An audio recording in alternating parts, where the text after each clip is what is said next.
Last year, there was a little bit of mishap with Raquel Blue's performance. Uh-oh, what happened? And I'll let you tell the story. Okay. Oh, before I went on stage, my shoe broke. Okay. My shoe broke before I went on stage. You don't even know.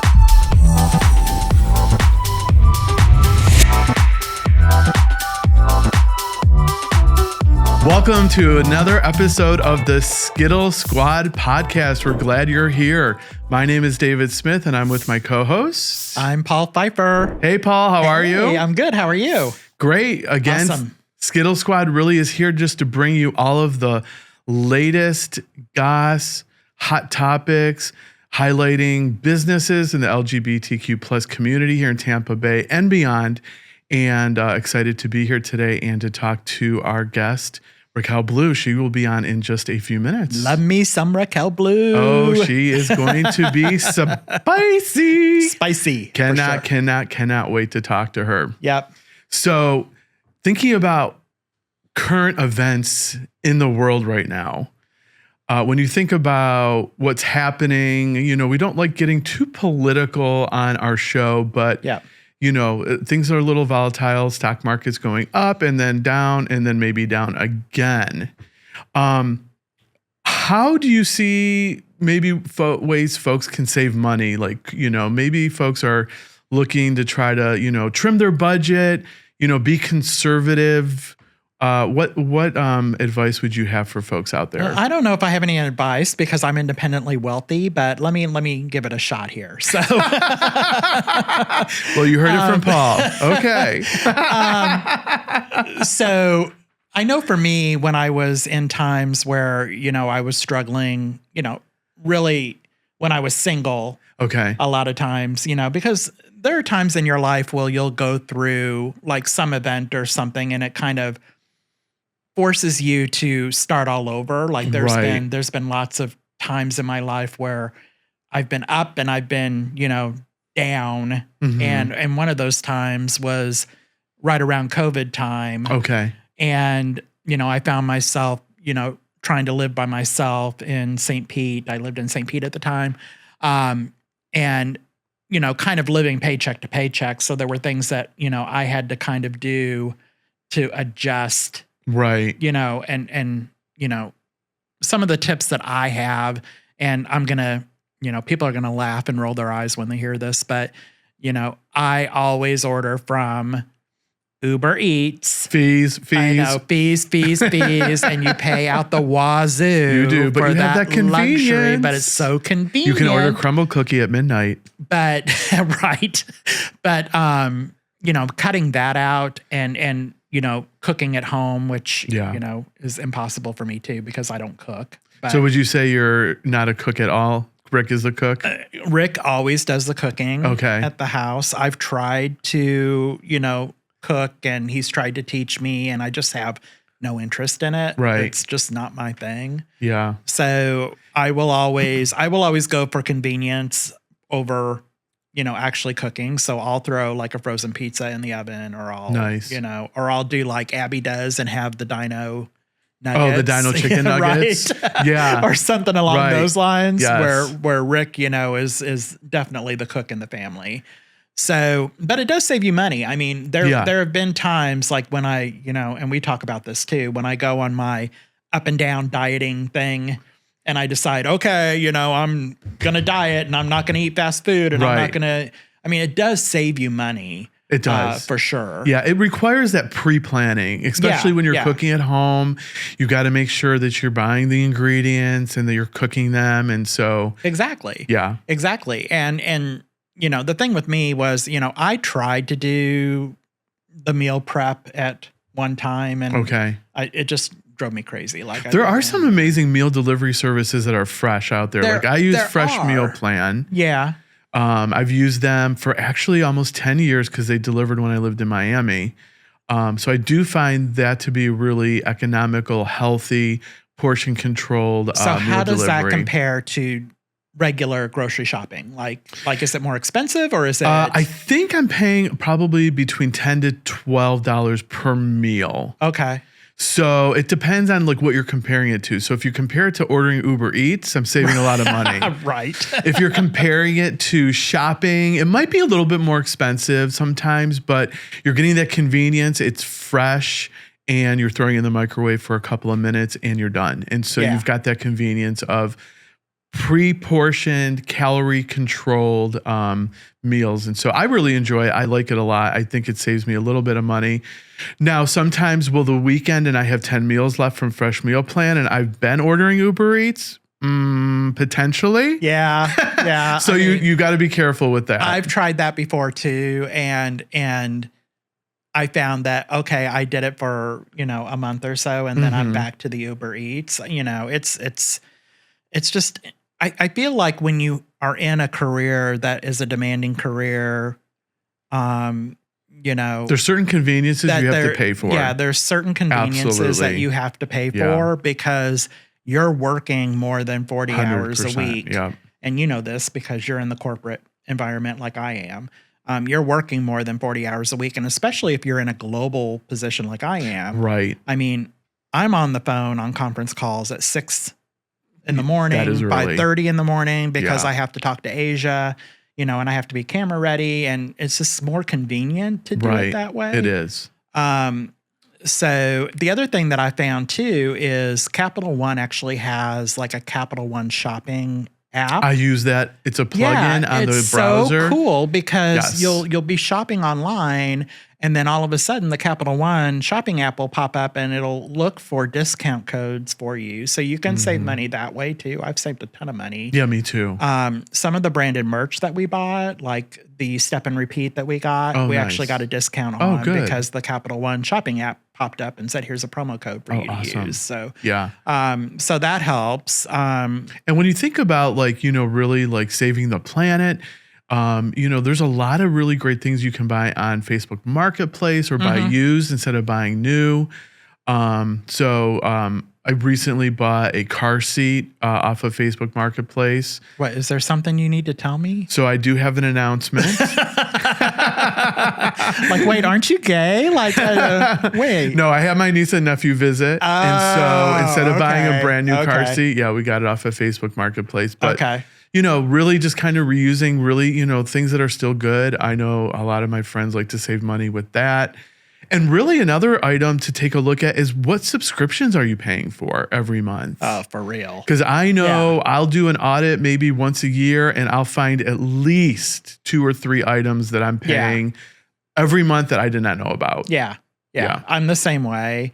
I think also thrift stores are great places too. Yes. Like you can find, like if you go to one of the thrift stores in like the ritzier neighborhoods, like you can find some really good stuff on there. I know a lot of people use Temu also to save money. I refuse to use Temu, but yes. There's some data issues using Temu and not only that, now that they're, most of their products are shipped from, China, so there's issues there now. So I would, stay away from that. But there are some good thrift stores where you can actually go and you can find, some decent stuff in the thrift stores. My mom used to always, and I tell people this all the time. I grew up in a very poor background. Okay. Yeah. And so, my mom and dad, we would go to the thrift store and that's how we would get clothes is that we would buy them from the thrift store. I think I wore the same shirt all of 6th grade. Right. We did not. Well, I wasn't quite that bad. It was a Pepsi shirt. It said Pepsi and it was blue and white. I won't forget it. Anyway. Yeah. Cool. So I mean, there's different ways that you can make, little subtle changes to save money. And I think, we've got a financial advisor coming onto the show. Yes. In the future that'll be able to talk us through, kind of the higher level logistics. Stuff, yeah, absolutely. Of what to invest in and that kind of thing in this, volatile environment that we're in. Yeah. And then one final thing I would just throw out is you can negotiate. Yeah. So you can negotiate, someone might say my price is XYZ and you'd be like, well, are you sure? Right. And, just asking once I've saved thousands of dollars with my business negotiations, just asking like, hey, are you sure you can't do a little bit better? And then all of a sudden you've saved $2,000. Right. So, negotiating, whether it's maybe an overdue hospital bill or something like that, you can definitely also negotiate rent. Maybe you're looking to rent a new place. Obviously, negotiating cars used to be really easy to do, but after not so much anymore. After COVID, everything came out online and is very transparent. There's not much room there, but just a couple tips, couple ideas for our viewers to kind of think about as we head into some maybe uncertain times. Yep. Absolutely. So we are going to take a quick break and we are going to introduce Raquel Blue in just a few moments.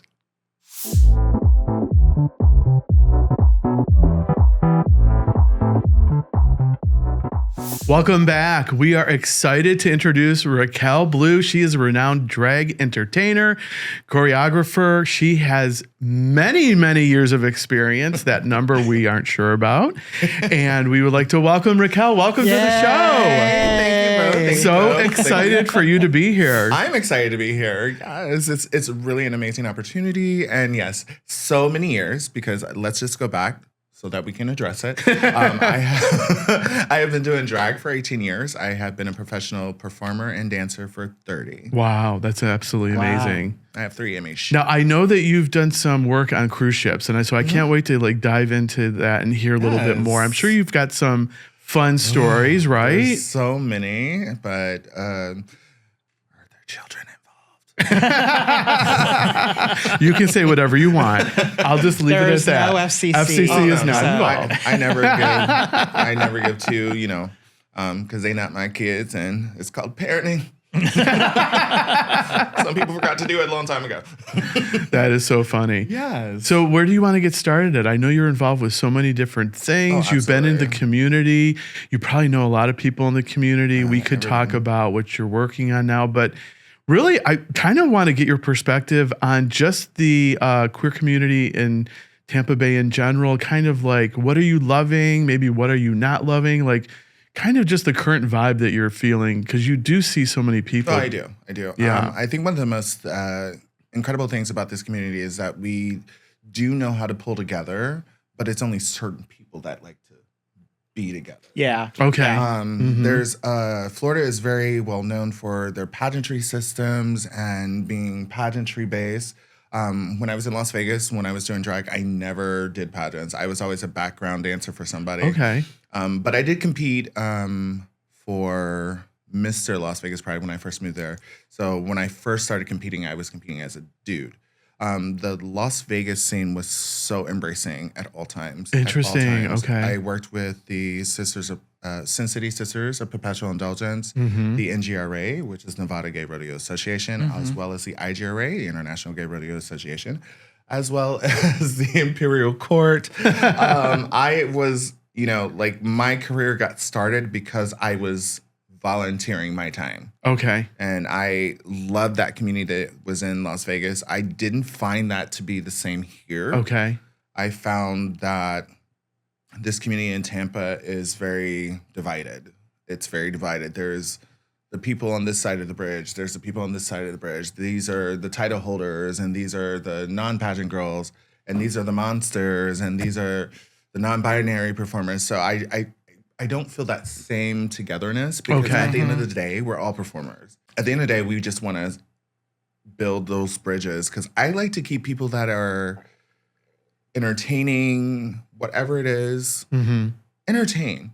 That's it. We're all entertainers. So what suggestions do you have to maybe try to bring the community a little bit closer together? I think the main thing is it has to come from the bars and the restaurants that are supporting us. That makes sense. So it comes back to whatever brunch is happening. Have a monster or two. Have a male entertainer or two. And there's more than one. Right. There's more than one male entertainer.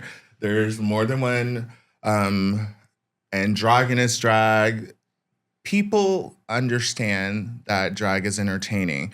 When you go to a show and you don't provide them anything else, all they assume is that there's RuPaul's Drag Race. Right. That's true. I was a baby when RuPaul's Drag Race came out, and everyone was just like, "Oh my God, this is so cool."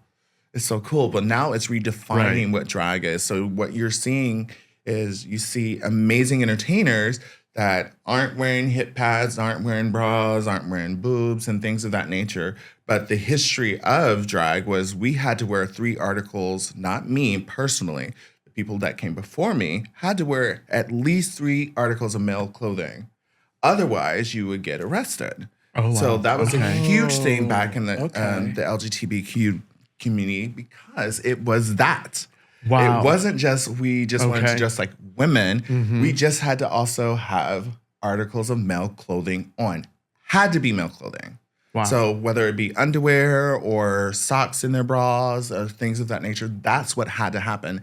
Now we have gone through this transition with RuPaul's Drag Race, which I appreciate that it's here because drag is now the frontier. Right. Yes. But it's super important that these younger entertainers understand that while you're dancing around and death dropping and all this stuff, that bar is not going to take care of that insurance. That bar is not going to be there when you cannot work the next day. Yep. That bar is not going to do anything for you when you're laid up in the hospital. Wow. It is a true and you story. know folks that has happened to. Oh my goodness. Like, wow. It's happened all the time. You see people just dropping off from ceilings or dropping here, there, and everywhere. And I was like, well, when you can't get up, what are you going to do next week? Wow. Right. What are you going to do next week? Right. Now, yeah. Me, I've learned that I have to protect my career as a professional dancer at all times. So you don't see me death drop and things like that because it could be that one death drop that could put me out for 3 to 4 weeks. Well, I don't think you need to because you hosted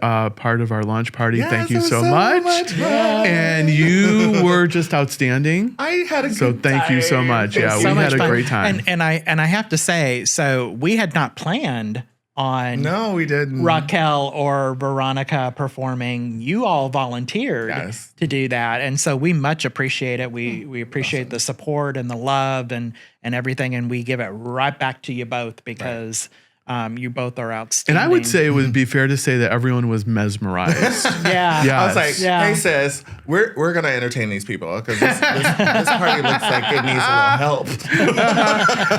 So, let's get them moving. Yes, I had, and the Hollander is such a great organization that They are is amazing. very supportive of our community. Yes. Really are, yes. And we appreciate them for even having it there. Yeah, That says a lot about their brand as well. For sure. And a big, huge shout out to the Hollander because they gave us that space for free. Absolutely. The food for free. What? I mean, Absolutely. they Those totally amazing took care of us. everything. So Aaron at the Hollander, big shout out. Thank you so much. Thank you, Aaron. Yeah, that was great. So they were very generous. And P.S. I'm staying at the Avalon as I get ready because you guys don't know this, but I am competing for the title of Miss St. Pete Pride.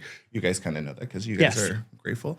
But I will be staying at the Avalon because I was just like, the Palladium is right next door. Right. Yes. Right. So I'm like, yes, So now that you've mentioned that, can I want to talk about my experience last year? Oh yeah, absolutely. With sponsoring Raquel Blue in this.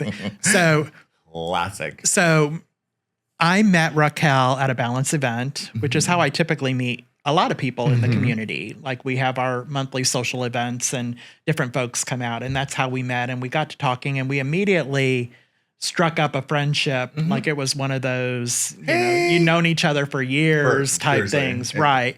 So, awesome. Which is really rare. You don't run into people like that all the time.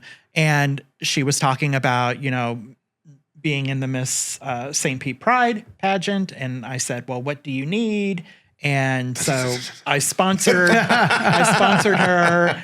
And so last year, so what I did not realize how long it was, because I dragged Rick to this pageant. I said, hey, we're going to a pageant. I said, we have to go because I sponsored Raquel Blue. Right. Raquel, has given us tickets to this event. We need to go. And plus, oh, by the way, Alyssa Edwards is going to be there. And we got VIP because I love Alyssa. Yeah, me too. Got the picture taken with Alyssa, So yes, I am extra. So I love Paul. it for you, like your friend Ron. What I did not know was how long the pageant was going to be. Well, how long was it? Literally, How long did it was. I think it started at like 5 o'clock in the afternoon or 6. And by midnight, it still was not over. Wow. Well, I was 15. I was 15. So Wow. we had the MX, the Mr., and the Miss Yes, last. yes. So there's 3 different categories. That's unbelievably Right. long. So, and Rick and I had not eaten because we didn't expect it Did you to get be that hangry? long. So I was a little hangry. There were no Snickers around. The concession stand there was. Okay. They had the big long one.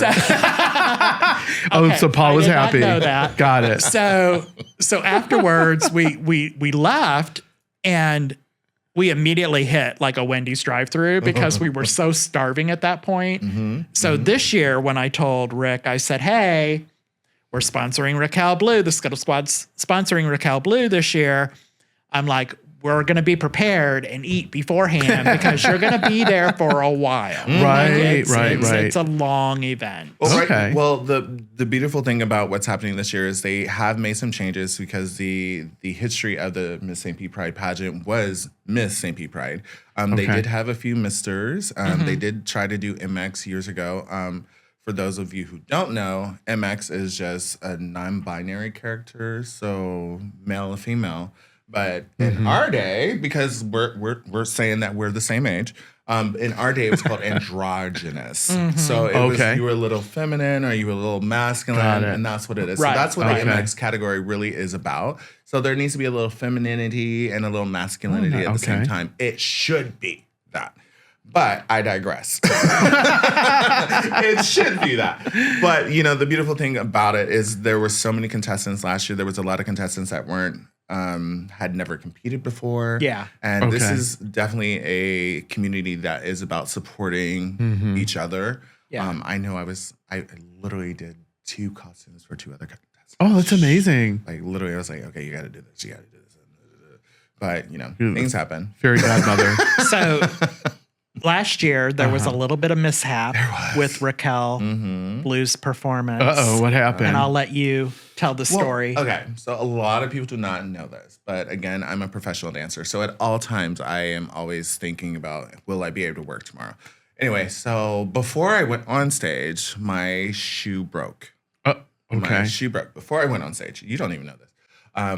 So what I use, which is a long living like dancer trick to save a heel, is I use a zip tie to keep my shoe interesting. on. Okay.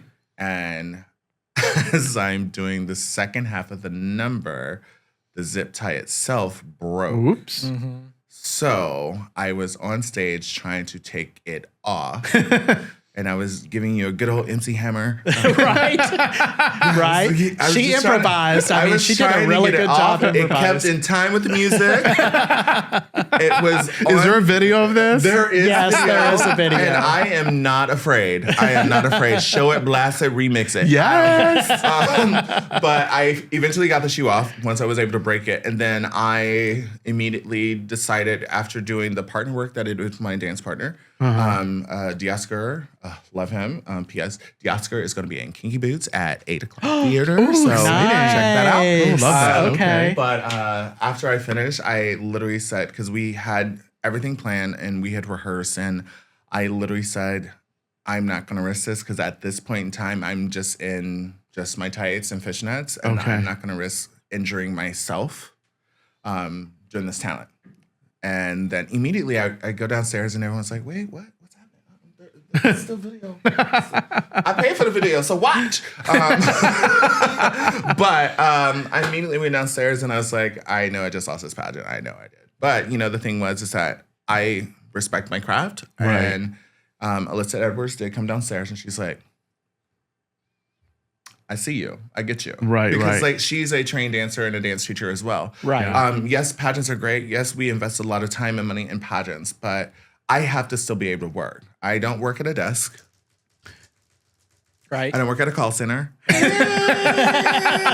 I am a dancer and a choreographer. So if I can't dance, I can't work. Right. So for me, it was a decision as being a professional entertainer. And then a lot of the judges, they were like, why didn't you just finish? And I was like, well, if you understood what it is to be a professional dancer, you make choices to work tomorrow. Right. Yes. So that was the big oof. So have you ever had an injury occur before? Oh my God.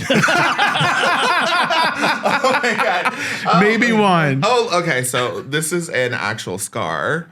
When I was dancing, I used to be a dancer in Las Vegas. This actually happened when I was dancing in the world-renowned Jubilee at Bally's. Wow. I was doing another gig after work and slipped and broke my wrist. Wow. I literally felt like a foot down. Oh my gosh. Oh my gosh. And I was like, yay. And then the next morning, I was like, no, my wrist has been swollen. And I did have to have surgery. So I've dislocated my kneecaps 6 times on the right, 7 on the left. Goodness. So you are speaking from experience. Wow. I had the hardest time just walking forward.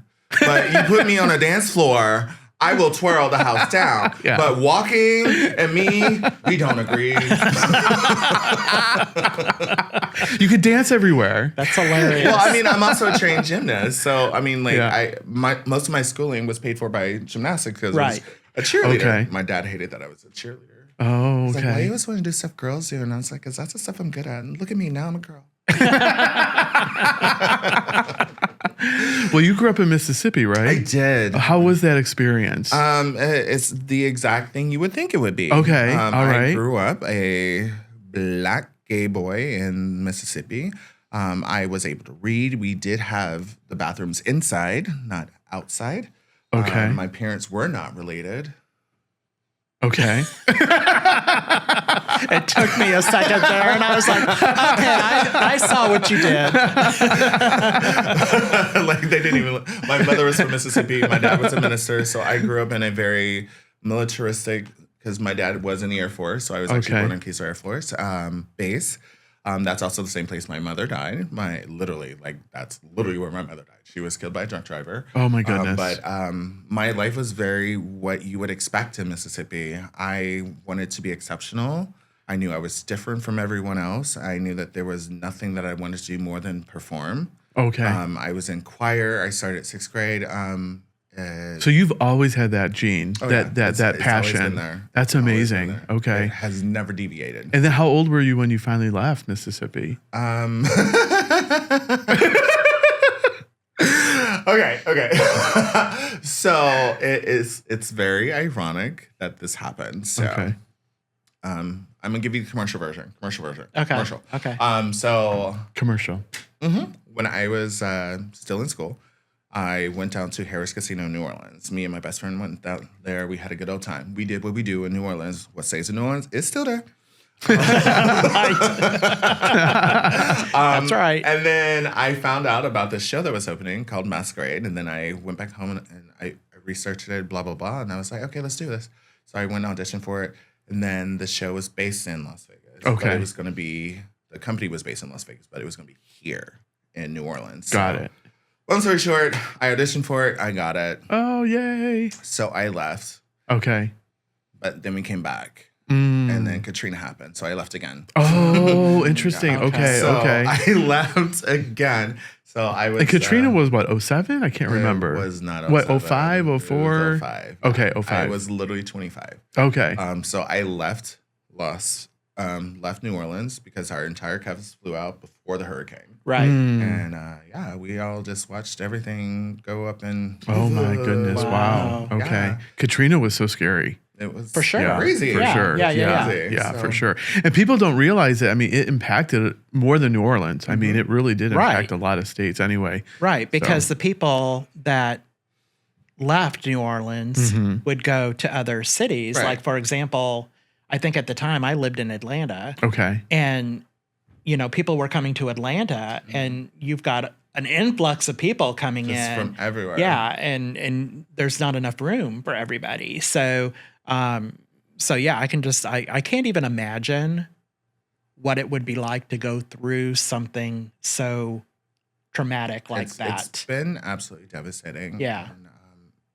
And, at the time it was just like, okay, now I have to figure out what I'm going to do here. Okay. And I was very blessed that I actually met some incredible people that worked for the company. It was called Dick Foster's Productions.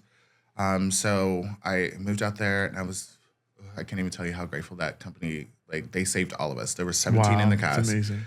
They made sure that we had a place to live. They took care of us. They made us work at the Rio until we could get up and going and make decisions. But so many of us had lost everything. Like I, to this day, do not have a picture of my mother. Oh, wow. I do not have my diploma, my degree, or anything like that. Like my house was destroyed.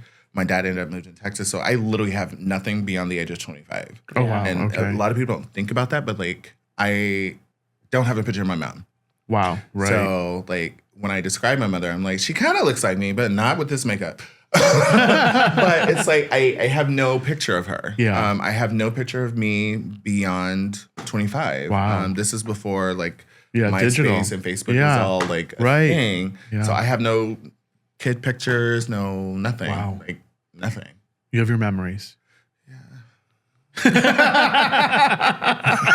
Are they fading? No, I'm kidding. No, they're not fading yet. But yeah. Okay. But that's how I ended up, and that's when I decided to leave. And I was in Las Vegas for 2 weeks before I got my first show. Oh, that's amazing. Yeah, Okay. I had auditioned for We Will Rock You. Which I thought I would get. I thought I would get because I was a cheerleader. So, and it's all like cheerleading. Yeah, that's so much fun. And then I auditioned for Lion King, and I got that. Okay. And then I auditioned for a show called Splash, which was one of the longer running shows. Oh, I saw that. Yes. But it was the first water show in Las Vegas, but I went with Splash because the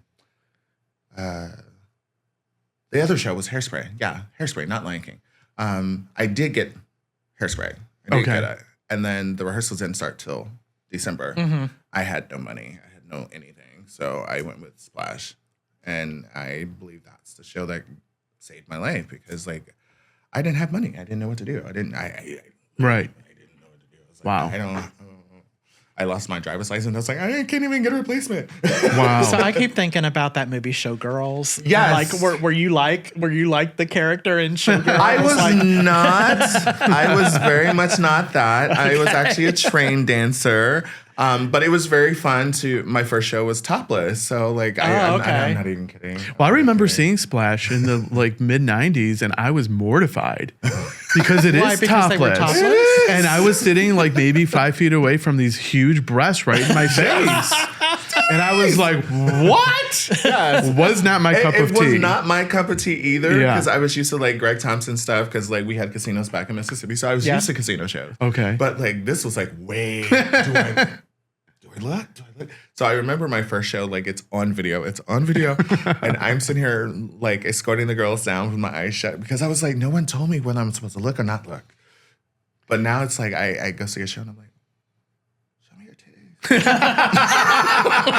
How the times have changed. It's like every show. My favorite show in Las Vegas is called Bite. It was a vampire show. And I saw it 36 times. I had my own seat. Wow. That is impressive. I literally love the show. It was all like 80s rock music. It was fantastic.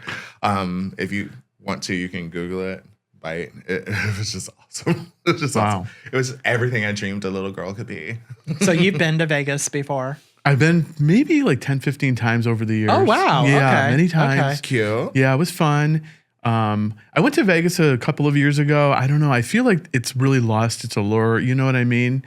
I do. It's more commercialized now. It's not as fun. I loved back in the day when you would have your quarters and you would put them in the slot machines and your fingers would get like gray and black. Now it's all electronic. And I don't like it. You know, hearing the quarters go in or hearing the quarters splash down when you win was part of the fun. That was the thing. Like when you're going up there with your big cup. Like wasn't there Big Nugget with the nickel slots? I don't know if you remember. Golden Nugget. Golden Nugget, then it was Circus. Circus. I just went in there. Laura Talk Dolls, that I'm not sure if that was meat, but it was great after drinking. Yes. Oh my gosh, yeah. So I don't know. The stories that I could hear about, because I've only been to Vegas once, and that was in the early 90s. Okay. And I remember I stayed at the Stardust, which is where Showgirls was filmed. Yeah. So when you watch Showgirls, I'm like, oh, that's the hotel I stayed at. Right. Oh my God, how funny. So I feel like you probably have a ton of stories from Vegas that you probably will not share on the show because when I think about stories, I don't know. The first thing that comes to mind was I remember flying home with 11 cents in my pocket. Like I loved gambling. You know what I mean? Like I spent every penny. Like I had no credit cards. I had no cash. I had 11 cents and I was on a plane and I was going home. So Vegas really schooled me. You know what I mean? I was the type of person, if I was down, I would put like 500 on black or red on the roulette table and I was going all in. Yeah, I've been in situations where I had like 10 grand on blackjack and I'm like, I'm going to cash out at 20 grand or zero. And I cash out 0. Okay, so how's that 20 grand working out for you?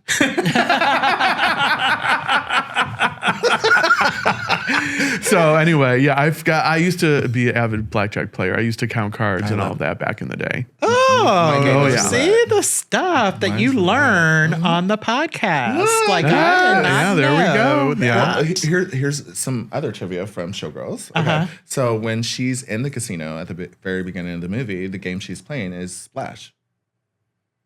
Now I'm going to have to watch it. I feel like I need to rewatch that movie for sure. She's playing Splash because the majority of the film, the stage itself was the Stardust, but the majority of the film was filmed in Reno because, it's like Little Vegas. Yeah. And it's a lot less traffic. So, but the game she was actually playing was at the Riviera and it was called Splash. The funny thing is I've seen so many shows in Vegas and Splash was my first one.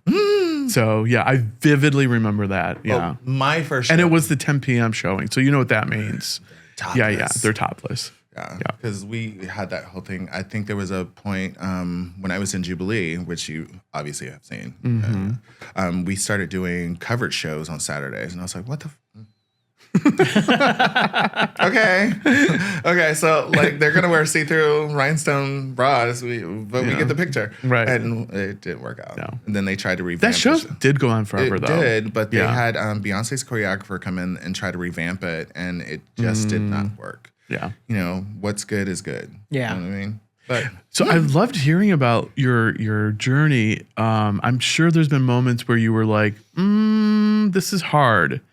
What got you through? Like, what motivated you through to just like keep trucking forward? Because you've done so much. You've been so successful. Well, I wouldn't say successful. I just would say I did things that no one expected me to be able to do. But my success has only been because this is what I believe. Your passion. Every person that made fun of me growing up, every person that called me this, that, and the other, it was to prove them wrong every time. Wow. Every time. I didn't have like an agent or anything like that. I pushed because I just knew this is what I was supposed to do. This is where I wanted to be. I loved it, but I think the hardest thing that I did was when I toured with Sesame Street Live. Guess which one I was? Okay. Big Bird? I would never say it. I wasn't going to say anything. I would never say it. I was just very good friends with him because it's still in my contract. It's still there in fine print. But, that was the hardest thing I'd ever done career-wise because, moving from city to city, going from the U.S. to Canada. Well, it was so crazy, the Sesame Street Live, because I was an usher back in the day. And I think it played like 9 times in our city.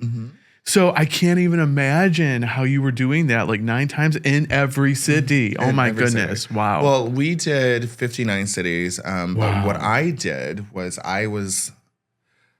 it did not bring in the money. They couldn't handle my tabs. So I started doing drag. Oh, okay. I actually brought the drag with me. So out of the 59 cities, I performed in 36 of them. Oh, okay. So during the day, I was like, sunny days. And then I was like, you better work. I bet you're never going to. It was so much fun. I think that was the part that was fun. But the hardest part was like knowing that I'm on tour with this company and I'm not making money. Like it was oh my God. Like I carried a box of ramen noodles and I'm like in the back of my head, I'm like, I'm him. And I am carrying a box of ramen noodles. So when they asked to renew my contract, I said, maybe not. Right. But that was the hardest thing. But the other hardest thing about being a performer is a lot, and this does go back to Vegas, there's a lot of situations where I couldn't be hired because they had the black quota covered. Oh, So that was interesting. a Okay. very So you found yourself in those type of situations. yeah. That was 2005. 2005. Wow. So that was a Wow. thing, and I was Okay. very blessed that all the shows that I went into, it wasn't a situation. Like Mhm. the reason I got Splash was because one was leaving and I replaced them. Oh wow, that's interesting. Okay. Wow, Isn't that crazy? Just that to is think about crazy. that? Yeah, that is crazy. Yeah, I'm just amazed at everything that you've accomplished in the short period of time that you've accomplished it in. Is like it's just amazing. Like if I know that people don't like to compare, my situation to your situation, but you've got me blown away like light years on everything you've accomplished. I would love to have things that And are you're going- younger than me. So Only by a few months. Shut up. Don't call me out on TV. No, I'm very proud of the situations that have been put in front of me. One of the beautiful things is when I was in college, I was told, if what you want isn't there, provide it. yeah. So when I moved here and I couldn't find work because I was an older dancer, I said, I'm going to start my own company. I did. And then when I knew that that wasn't enough for me, I decided to raise money for my church. And that's how Closet Ball happened. Oh, okay. Yeah. Okay. So I was raising money for King of Peace, and then they kicked me out. I will say that 101 times because you kicked me out. Oh, okay. I think there might be a story there. Yeah, but there could be a story there. Definitely. Baby, we're going to have to say that for another episode because the stuff that we went through, the stuff. But, this year I'm celebrating 10 years with Closet Ball. I'm Okay. super excited. This year we're actually raising money for the Tampa Bay Sisters of Perpetual Indulgence. Love that. And my winner, Fondi and Carrington, has been doing a great job. This is our first parade Okay. this week. Amazing. And so far we've raised about $2,000, a little more. I feel like I saw Bondi perform at Thirst. Yes. Was she one of the performers at, the the Wreath? The Festival of the Wreath, The yes. Festival of Wreaths? Okay, okay. Yeah. Yes, Yeah. you've seen her. No. Okay. Yeah, I'm super excited. Well, just love you sharing your story with us, especially for people listening that maybe want to give up. Maybe they don't want to move forward. It's just so inspiring to really hear your journey, really, and just to keep moving forward. And if you've got that passion, you can really, really, really, really succeed. So before we wrap up, let's just make sure everyone knows where to find you, what events are coming up, where can people see you? Okay, so if you'd like to know where to find me, it's going to be somewhere near the bar. Okay. There's no lie about that. Okay. That's the truth. But if you want to find out, my name is ROCKELLBLU. You can find me on Instagram. You can also find me on Facebook. You can find me on Snapchat under Mr. Dance. There's no underwear pictures, but there should be. But what I do have coming up is on April 26th, I will be a Tampa Bay Sister of Perpetual Indulgence for a day. Yep, Super excited yep. about that. That's very exciting. So we're going to be raising money. So I'll be all over St. Pete trying to raise money. I will be announcing the prize package sometime next week for our winner. Super excited. Also, I will be competing for Miss St. Pete Pride on May 25th. Super excited for that. It's going to be at the Palladium, which is also where I work. We'll be there. I have a great rapport with the Palladium, St. Pete Opera. Love you. And then in June 8th, we are doing with Shelter Strong a fundraiser, and it is super exciting. It's Pride on the Bay drag brunch. Super excited. Oh, so fun. Please That's come out, awesome. get your tickets immediately. Get your tickets now. We are running out. If we run out, we are actually going to be able to get a bigger ship. So I'm super nice. excited to work with Okay. them. That's exciting. It's Starship Cruises. Thank you. Yeah. Thank you. They've been so amazing. So this is going to be such a fun time. It's myself, Raquel Blue, Adam Cole, Juno Vibrance, Lady Learmont, and hosted by Ms. Southern Belle, U.S. of A. newcomer, Alice Marie Grip, who was a former Closet Ball. I had her first. Love her. Okay. So, yeah. Well, that sounds like fun. Nothing could go wrong with about full of drunk gays, right? Well, I mean, you don't have to drive. Hey, you just float around. There's one. There you go. Yeah, so it's all you can Love drink, that. all you can eat, Love and that. plus an amazing view of our city. Because a lot of people, they don't get out. A lot of people, So yeah. is it just so people know, is it the boat that goes out of Clearwater or is it the It's one out that of goes- Clearwater. Okay, It's out of okay, Clearwater. because Okay. there's two. It was out of Clearwater. Okay, So got it. I know that they have the ships out of Tampa. yes. But we did that like a couple weeks ago. Oh, okay. Food's so good. Oh, that's why my girdle's new. She just came in from Amazon last week. I can't breathe, but it's fine. I look great. That's great. It was so good talking with you today. Absolutely. Paul, any final words? I don't think so, other than, our standard sign off, which is if you want to be a guest on our show, we welcome everybody to come on if they want to spend an hour with the Skittle Squad. Or if you want to advertise on our show and get your business out there, you can reach us at contact@theskittlesquad.com. Yeah, absolutely. And then follow us on all of our socials at the Skittle Squad Podcast. TikTok, Instagram, Facebook, YouTube. We are out there. We are here for you. You are our audience, and we are only here because you're watching. So thank you so much, and we'll see you next time. Bye.